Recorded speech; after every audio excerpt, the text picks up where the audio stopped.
अज़ीज़ नाज़रीन, आज के इस वीडियो में बहुत ही पावरफुल, आसान और बेहतरीन वजीफ़ा या अमल बताएंगे इंशाअल्लाह, जिससे आपका मसला हल हो सकता है और आपकी परेशानी भी दूर हो सकती है। जिसके लिए आप इस वीडियो को आखिर तक पूरा देखना होगा, क्योंकि वजीफ़ा या अमल करने में कोई दिक्कत या परेशानी ना आए।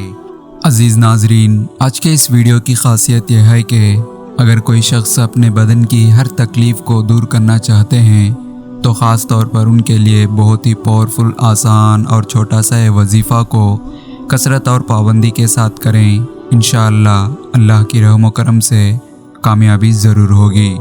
अमल या वजीफ़ा करने का तरीक़ा यह है कि सबसे पहले 11 मरतबा दुरूद इब्राहिमी पढ़ना है, फिर उसके बाद या मुहिय्यु 100 मरतबा पढ़ना है, फिर 11 मरतबा दुरूद इब्राहिमी पढ़ना है।